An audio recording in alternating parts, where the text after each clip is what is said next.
Good morning, everybody, or good afternoon now. Good morning to some of you in the world, or if you're in the US or something like that. Welcome to today's webinar with FX Street. I'd first like to start off by apologizing for the other week when we couldn't go ahead. Clearly, I'm just a knob. But anyway, we're here now, so let's give you some of the good stuff.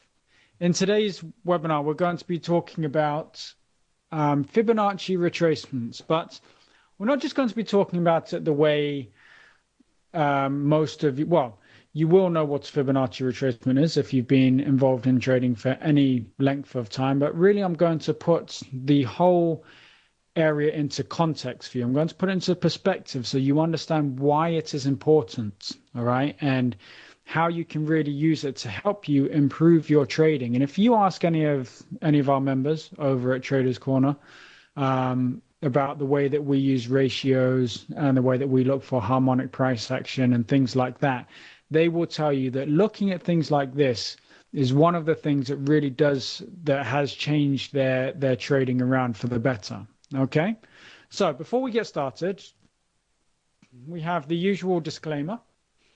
And that's to say the content of this webinar is not investment advice and should be used purely for educational purposes only. All participants are advised to seek their own counsel prior to investing or entering into any trade. Spread betting and any other type of financial trading carries a high level of risk to your capital with the possibility of losing considerably more than your initial investment. The content of this webinar may not be suitable for all investors, and an individual should ensure that they are fully aware of the risks involved. If necessary, you should seek the advice of an independent financial advisor. Okie dokie. Is everybody clear on that? So a little bit about myself. My name's Alex Ong. I'm the co-founder of a website called Traders Corner. And basically, we along with my brother, we founded this website to help people like yourselves make money from the markets. Okay, so we want to turn everyday people into profitable traders. We've been trading ourselves since 2005, so a decade now, quite a long time. We've been a guest speaker at various financial exhibitions around the world, quoted on the NASDAQ. We're a trading coach and mentor. And if you want to follow me on Twitter, my Twitter handle is @AlexOngUK. So, Fibonacci retracements. For those of you that don't know what it is, I'll give you a very sort of brief introduction. All right, it's an extremely popular tool in the financial markets. All right, there's an important sequence of numbers. They go 0, 1, 1, 2, 3, 5, 8. And basically what it is the last two numbers added together makes the next number. And the whole idea about Fibonacci, right, is that there's one particular golden ratio, right, which is the 61.8% ratio, which basically, allegedly, ties everything in the world together. So not just the financial markets, all right, but, you know, sort of like the distance between, it's like the ratio between your hand and your forearm, and then your forearm and, you know, the rest of your body, etc. So basically, it's a ratio it's not just for the financial markets, it's a worldwide golden ratio. All right, it's like the perfect ratio, but unsurprisingly, it is used in the financial markets. There are other ratios that are also used. So you've got the 38.2%, 23.6%, 50%, 78.6%. All right, and they're all also used in your Fibonacci tool that you will find on your trading platform. Now, to be honest with you, if we speak candidly, a lot of this, I'm assuming that at some point in time, you know, at one point in time, someone looked at it and they found that these ratios had some sort of impact on the market. But as time goes on and as more people use it, it becomes more of a self-fulfilling prophecy. All right. But the way that we use it isn't necessarily to draw lines all over our charts, although we do that. But once you've had some experience with the markets, you tend to see what a harmonic price action looks like. All right, and we only want to we basically trade in the direction of the trend because that's what we find most profitable, and we trade pullbacks in the trend. But where we're different to other people is that we don't just trade any pullback that you see. It needs to be a pullback within within these ratios. Okay, so the pullback needs to be sort of at least 40%-ish of the previous trend move, the previous momentum move, in order for us to consider taking it. If it's not that, then we're not interested in taking that trade. Now, that retracement could be, a complete reversal of the trend, or it could be sideways price action. Don't really care either way, as long as we see a period of consolidation, a period of pullback that's more than just a few candles. All right, and this is where this will really help you use it in your trading. So as I said, charts harmony. The market works very well with ratios. All right, that's why Fibonacci trading can be so successful. But to trade successfully, you must start to develop an understanding for how ratios work in the financial markets. Most momentum moves in the markets, up or down, are followed by a proportionately measured pullback or consolidation phase. You never see the market move from point A to point B in a straight line. There are always peaks and troughs in the middle. Am I right? Has anybody noticed this phenomenon in there? You just type a yes or a no. You notice that the market never goes from A to B without pulling back in between. You have. Excellent. Or one of you. So basically, we do not measure the size of the retracement to derive an ideal pullback location. We also measure the length of it. And I'm going to make that clear now. So if you look at this particular chart here, you'll see that we've got a series of moves to the upside. So the market moves up, it pulls back, it moves up, it pulls back, it moves up, it pulls back, it moves up, it pulls back. Now, what I want you to notice is how each one of those moves, each momentum move, okay, occurs after a pullback, a measured pullback of about 40% of the previous move up.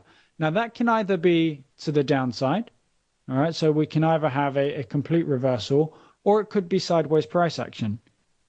But the point is that the good moves in the markets that make you money, occur after a pullback, after a measured pullback.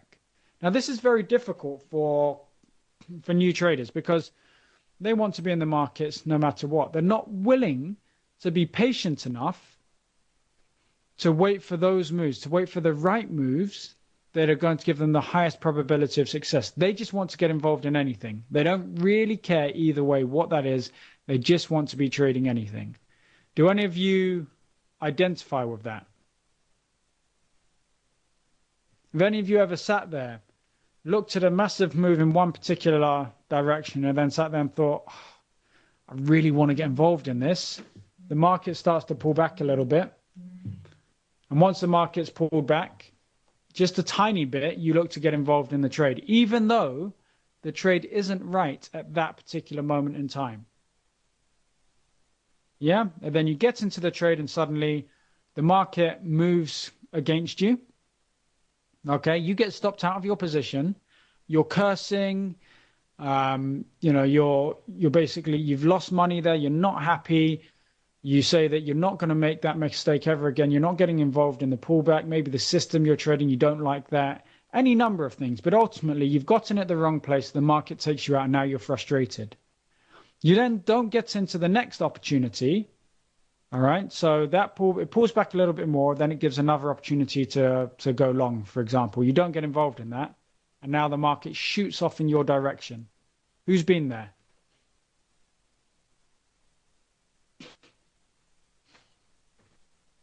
Stop reading your mind. I know. But the reason for that is that you're not waiting. You guys and girls, if you're on the line, you're not waiting for the right pullback. You see the momentum in the markets and you want to be a part of that move. You're not waiting for the market to come to you. You're scared you're going to miss it. You see all of those pips on the table, all of those points there that you could have taken from that momentum move, and now you're scared, stiff. The move for the day is gone, so you need to get in no matter where it is. You're not willing to wait for it because waiting for it might mean that you miss the move because the market might not stop. And maybe if you wait for the pullback is just a reversal, right? That's what we all go through as traders. But you need to understand that there needs to be harmony in your charts. I promise you, if you can just take this one thing away from you about looking for harmony in your charts, your results, your profitability, your consistency will improve like you have no idea.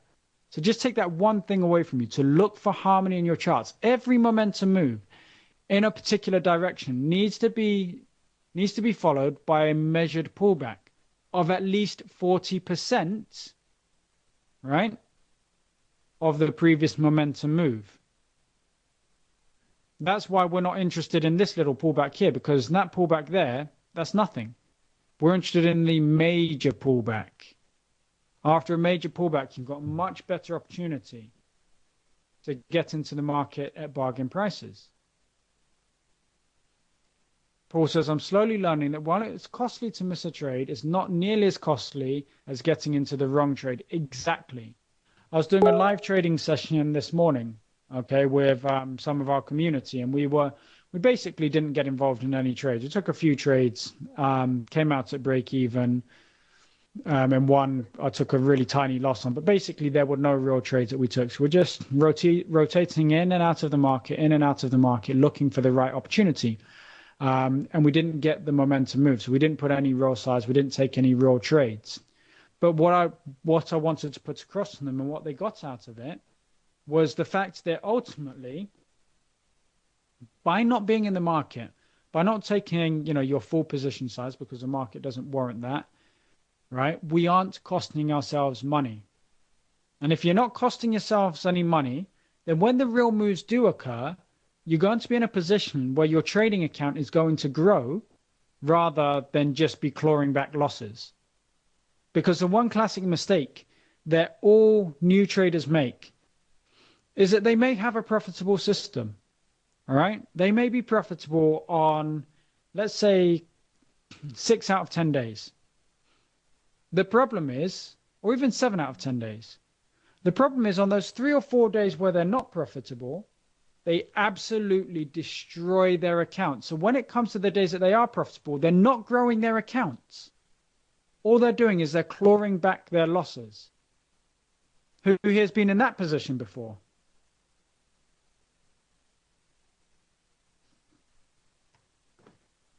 Stop. Paul, you actually crack me up. Oh, you do crack me up. Yep, it's happened to you. Exactly. And the reason is you're not patient. Discipline is so important. And I know that it's bandied about a lot and everybody says, be patient, be disciplined, wait for the right setup. But there aren't many people that actually tell you what the right setup is. What does that mean? Be patient, be disciplined. Great. It's a word. But what does that actually mean from a trading perspective? Well, I'm giving you that answer here. Being patient and being disciplined means waiting for the right setup.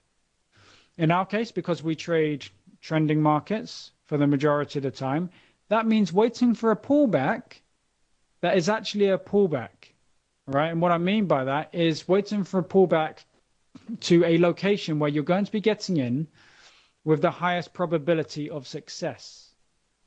So you need harmony in your charts. Okay, moving on. One way that you can do this is that you can use moving averages. All right. So what we do, so that we don't always have to add in Fibonacci levels, is we use a bunch of moving averages. Oops, get rid of that. We use the 25, the 55, and the 100 exponential moving average. So basically, we don't trade if the market doesn't pull back to within these moving averages. That means that we don't, because when I'm day trading, it's very, very quick. I don't need, I don't have the time to always pull up Fibonacci retracement levels. So I use the moving averages to give me an indication of when we're trading in harmony. Right? That's the 25, the 55, and the 100 moving average. I also refer to these as value zones. And maybe if you look at it like this, it might help with your trading. So again, just going over again, the market never moves from one point to another without stopping in between. That much is clear. All right. In the financial markets, these phases are what's known as price acceptance. It's a period of time where the market absorbs a new price and accepts the price as fair value. They're exponential moving averages.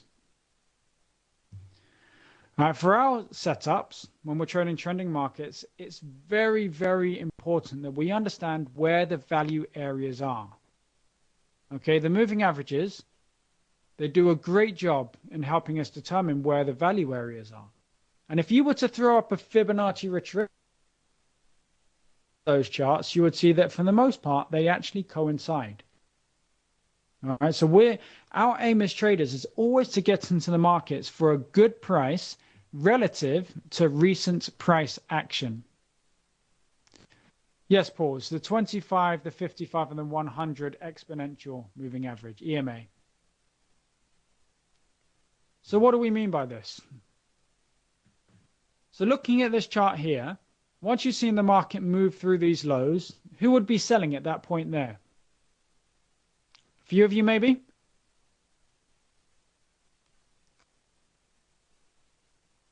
Mug's like, you stop it now, Paul. All right, so you'd be selling through those lows, thinking the market's gone through the lows, I need to be in. Why? Why not wait until the market pulls back a bit? Why are you selling all the way at the bottom there, right? Where the majority of the professional traders have already been making money in this previous move here. They've made money there. By the time it gets down to this point, they're thinking of taking profits. All right? They're not thinking there that I need to get into a position. Professional traders do not wait for a massive move like that before they get into a position. They are driving those moves there. They're waiting for fair value, for what they perceive to be fair value, and then they get into the market. So we don't want to be selling here. We want the market to pull back into our value area, and we want to be looking to sell there. Then the market sells off again. It gives us a little bit of a pullback. Does it pull back to our value area? No. So do we want to sell there? No. What happens? If you sold through those lows, you would have been stopped out because the market pulls back again.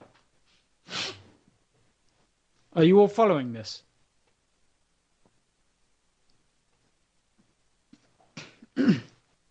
Is it making sense? Is the penny starting to drop a little bit? Good. At the bottom is a CCI, Danny. A histogram version.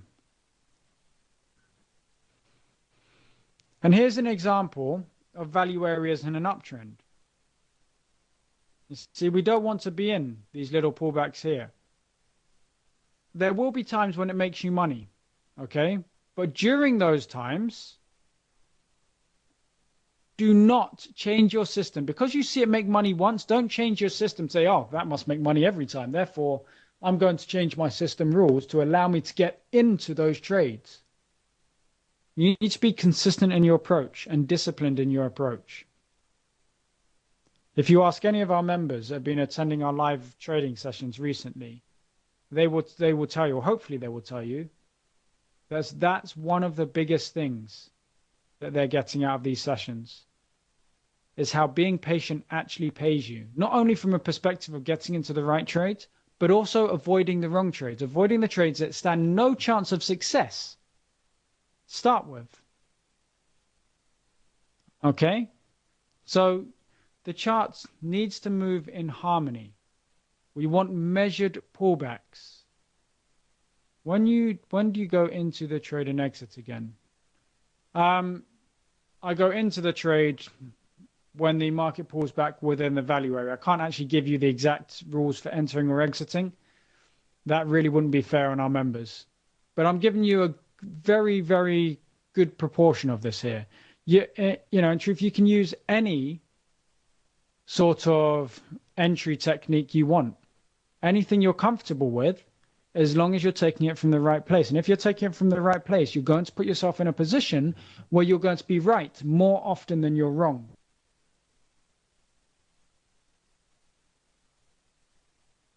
You use the 8 and the 24. Nice. So you're already using this a little bit. All right, so these are the areas, value areas in an uptrend. We don't want to get involved here. We want the market to pull back to our value area. It wants to pierce the moving averages. Once it does that, then we can look for our entry, whatever entry technique you like. But don't be seduced into looking at the few opportunities that actually do make you money had you broken the rules, i.e. looking at this trade here where we have the big cross. You can see the market breaks through the highs and it goes and pays you. But remember the two opportunities on the previous slide where that would have cost you money. The problem is when you're in the heat of battle, you don't think about that, do you? You just remember the ones that would have made you money. You don't remember not taking trades that would have lost you money. And you have to start to do that. Will this work every time? No, unfortunately not. But will it work more often than not? Yes. Yes, it should. Do I find that the range 2 chart is too quick, especially if the market's moving fast? No. Not at all. I love the 2 range chart. You notice I'm using Heikin Ashi candles. Why not conventional candles? Because I find that Heikin Ashi candles keep me in the market for longer. From a psychological perspective, it helps me to identify where to get into the market and how to hold a trade for longer. So that's why I use them. It just smooths things out a little bit. Do I use range bars? Yes. Range bars are very, very important. Behind those Heikin Ashi candles are range bars. So I have range bars, and then overlaid on the top, I have Heikin Ashi candles.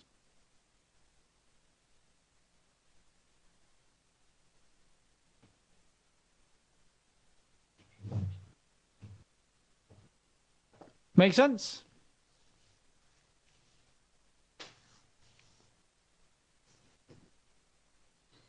Yes. Yes, Tom, that's what we teach our members.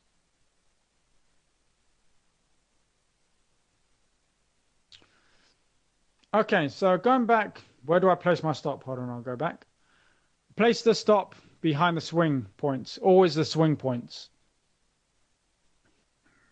But day trading is an interesting sort of approach to the markets because even though I have my stop behind these levels here, you will find when you look at like our live trading sessions, you'll see that I come out of the market very, very quickly.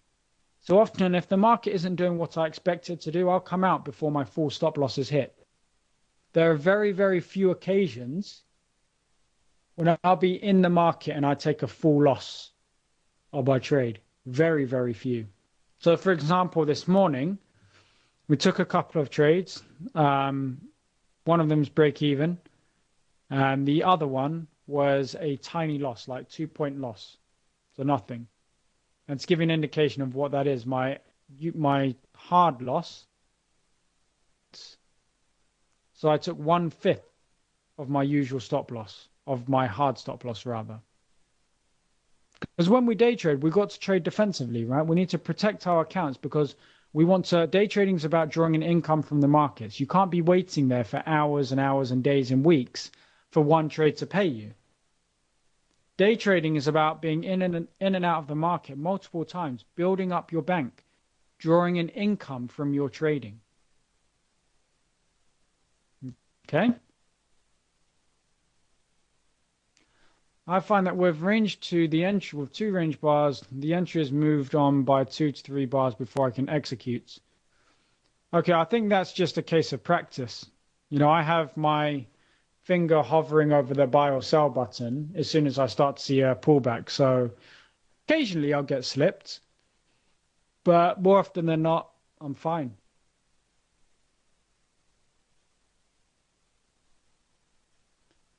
Okay, so going over to the Fibonacci levels. All right, we've used moving averages to identify them, but I just want to show you how to, you know, the traditional way of identifying these levels. So the key trading levels are the 38.2, the 50, the 618, and the 786. levels. They're the areas that you want to trade from. Now, I wouldn't ever trade Fibonacci in isolation. Okay? So I'm not going to trade Fibonacci just because it gets to a level, I'm going to buy from a level. You need to wait to see the reaction from a particular level before you take the trade. You see, that's the difference between professional traders and let's call them rookie traders. Okay, it's a subjective tool. We don't just take a trade because it gets to a particular area. We need to look at the reaction to the level. Right? You put the overall price, the overall chart into context. You gain perspective. You see what the chart is trying to tell you, and then you trade accordingly. Now, when you draw Fibonacci levels, it needs to be drawn from the most recent or most prominent swing points. So from one point to the other. And as I said, should not be used in isolation. You need price action in conjunction with the level for you to take the trade. Do not take the trade just because it approaches a level. Cannot stress that enough. Are you all hearing me when I say that? Do you all understand? Please understand this, because if you do, you're going to cost yourself money. I promise you, I guarantee it, you will cost yourself some money. So Fibonacci levels, they can be used for entries and exits, although we mainly focus on using them just for entries. We look at the Fibonacci retracement levels for reversal opportunities. And what I mean by that is a reversal of the pullbacks. And the market is driving in one particular direction. And we're looking for a pullback, which I'll show you on the next slides. And we're looking for where is that pullback going to end. And that's what I mean by reversal opportunity. It's stronger, obviously, if it coincides with other levels of support or resistance.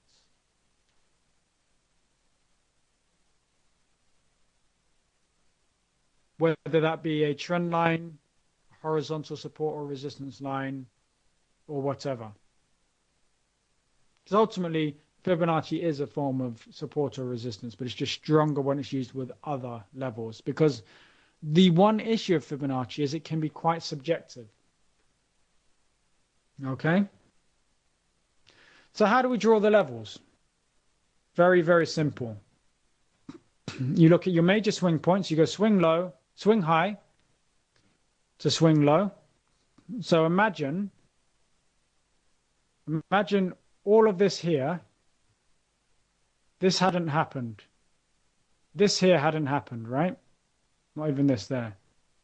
You just saw this sort of price action here. So the market moved down and it started to pull back. At that point in time, you'd draw in your Fibonacci level from the high there to the low here, and you'd be waiting for the market to come back somewhere around this sort of area here. Okay?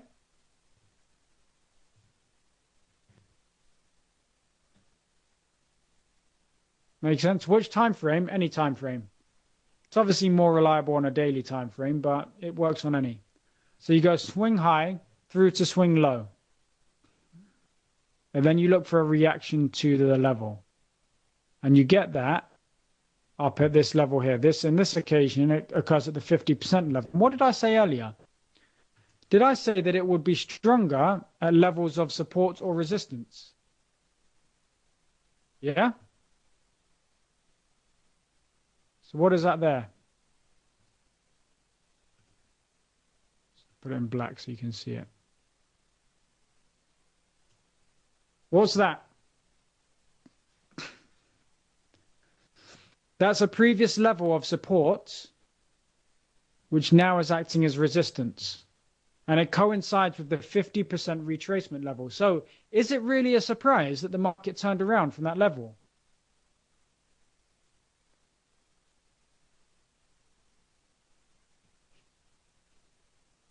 Not to me. That's not a surprise. That's completely expected there. Okay? Let's move on.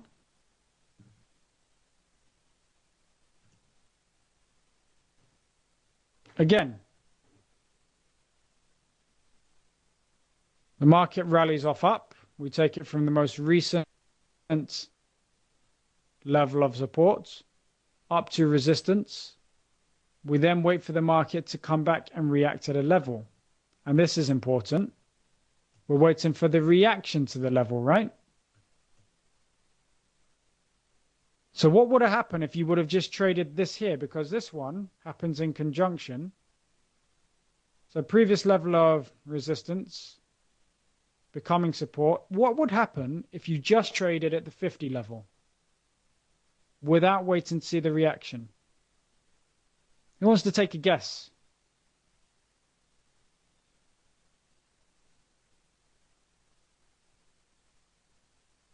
It fell to 62, indeed. But does it mean it's not valid? Absolutely not. You see, what we get from the market here is that we've got an area where we're expecting something to happen. It doesn't need to be bang on the specific level. You're just identifying an area where you believe the rest of the market are going to look at this and think, you know what? That's a bargain. That price at one point in time was all the way up here. Let's get the pen. That market at one point in time was all the way up here. And now it's down here. What is that? That's 1.2200. And eventually the market turns around at 1.1750, give or take.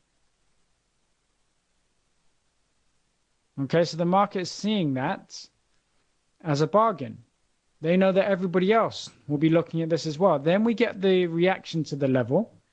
The market starts to print some dojis, some spinning tops, indecision candles ultimately, and then it starts to make a move to the upside. As soon as the market makes a move to the upside, roughly about there, you're going to be buying the market. Stop below the low, right? So even if it's down here, and even if you were going for the highs, you're not going for the big move. You're just going for this area here. That's a 2-to-1 trade you've got on your hands.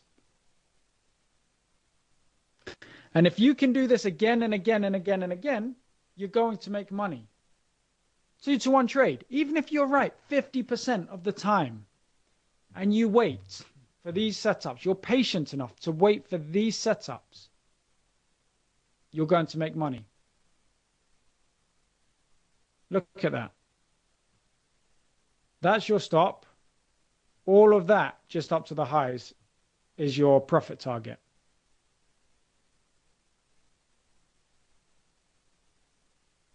Are there any questions at all?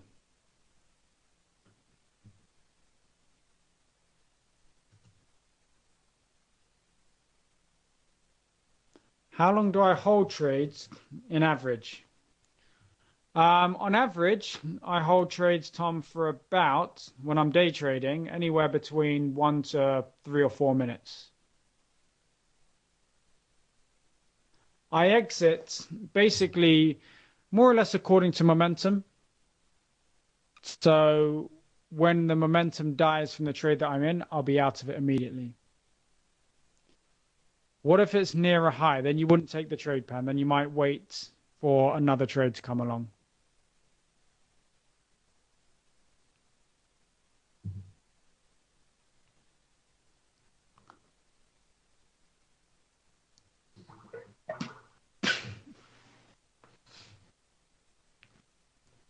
So do I intraday or swing trade? I do both, Tom. So I day trade and I swing trade. How many pairs do we watch? From a longer term perspective, about 28. How many trades do you do on a day on average when day trading? It really depends on the day. But if you were to say sort of somewhere between 3 and 5, if I'm trading the entire session, 3 to 5 trades a day. Unless it was today, in which case there's basically sod all on the table, but there you go.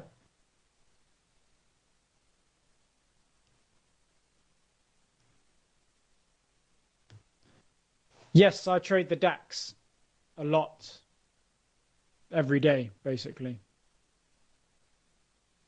Sometimes we trade commodities.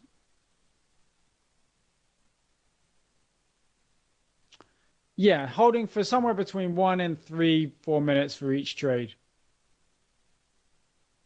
So it's very, very quick. So it's easy to build up quite a nice bank that way. But at the same time, it's a double-edged sword, right? Because even though you can build up a nice bank that way, you can also destroy your bank very quickly if you're taking so many trades within a day. So that's something you need to be mindful of.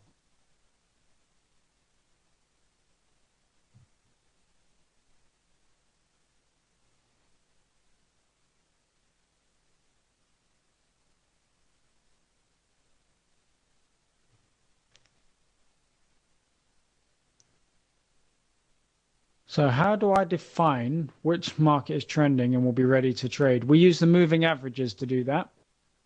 So we have 3 moving averages, the 25, 55, and 100. Okay, and if the 25 is above the 55, the 55 is above the 100, then we are long. If it's below, then we're looking for shorts. Mainly trade the morning session. Okay. But quite happy to trade up until about 4 o'clock in the afternoon. Yeah. London, yeah, so it's the European Open actually, but yeah.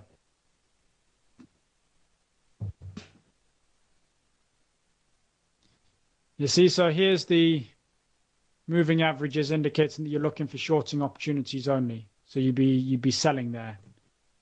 Here's showing that you're looking for long opportunities only. And you'd be buying. And you see that for the most part, that keeps you on the right side of the trades, on the right side of the market. Because the last thing that you want as a trader is to give all of your money to the market during times when you're trading badly. Because we all have them. We all do stupid things from time to time. The key is to make sure that during those times, we keep our losses at a minimum. All right? And if we can keep our losses at a minimum, by the time it comes, the markets are right for our trades, that's when we make our money. So I trade from 8 till 10, Brian. 8 in the morning, British summertime at the moment.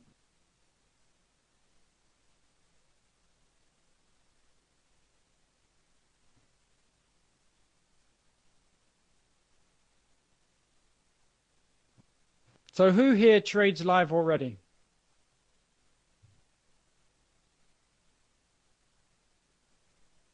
Excellent. Did you do well?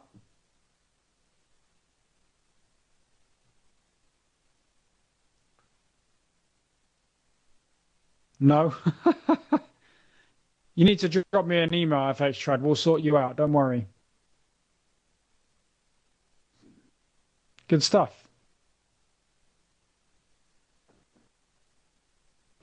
Trading, guys and girls, trading is not difficult. I promise you. It does take some practice because you need to learn to control your emotions. That's probably the most difficult thing about trading, but trading itself is not difficult. As long as you find something that works for you, find a system that works for you, you will find that you will start to make, slowly but surely, little improvements to your game, to your trading, until one day you wake up and you think, why did I ever find this so difficult in the first place? You know? It will come, I promise you. So, patience and persistence, indeed. Do I ever use adaptive moving averages? I don't know what they are, Paul. So I would have to say no. Not that there's necessarily anything wrong with it. I just personally don't use them.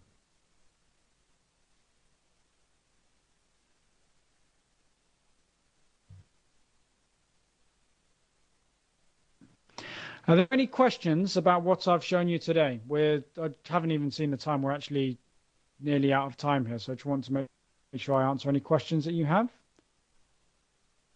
Brian, you're trading for a living from today. Well done. Congratulations.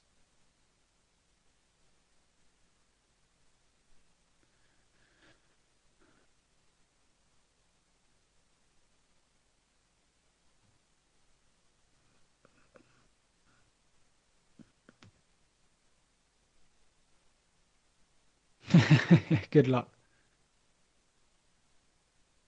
You've been looking at them for a while now, and they seem very, very good for 15-minute time frames in particular. Cool. The one thing I would say, Paul, is try not to make the systems that you develop too specific for one particular sort of time frame. You can differentiate between day trading and longer term swing trading, but if you say this only works on the 5-minute, for example, then you've got a system that's way too optimized. So when the market condition changes just a little bit, you're going to find that your results change. The key to being able to trade for the long haul is to having a set of rules, an approach, if you like, that will serve you throughout all different types of market conditions. And if it doesn't make money in a particular market condition, you have ways of making sure that you don't lose too much.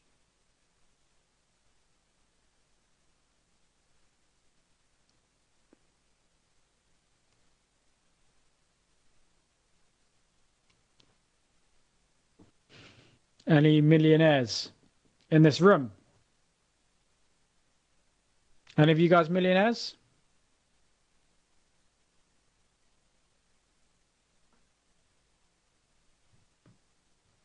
Anyone? Yes, maybe, should be, could be. No, not yet. You will be. Excellent. You wish. It will come, don't worry. I won't disclose my entire net worth. I will just say that I'm comfortable. There's not a lot that we want for. How to use the center of gravity indicator. I have no idea. Okay, so you have looked at other charts. You just use a 15-minute for quicker return. Fair enough. That makes sense. So, last couple of minutes. Any other questions on this webinar? Have you found this useful?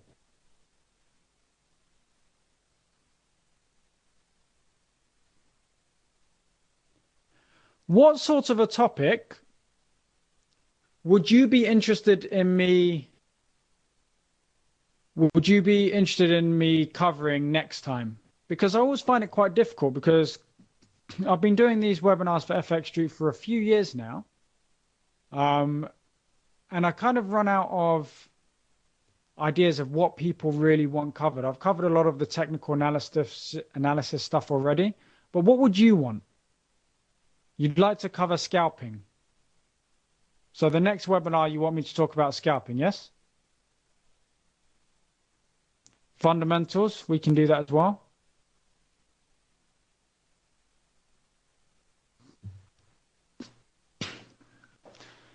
How to organize your day and what you look for fundamentally. Okay, well, if we can get an early enough session in with FX Street, what we can possibly do, I don't know how early they begin, what we can possibly do is have sort of like a live trading session where I'll show you the first 45 minutes of my session. So if we can do it for 8:30 European time at some point, I'll check with FX Street. I will take you through the process that I go through every morning.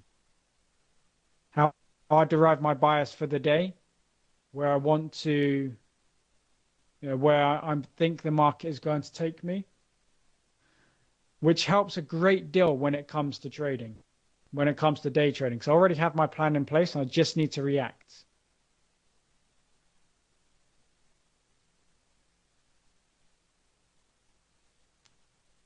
Okay, cool.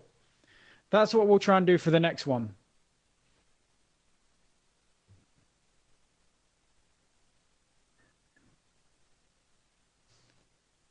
Thank you, FX Street, for having us. Really, really appreciate it.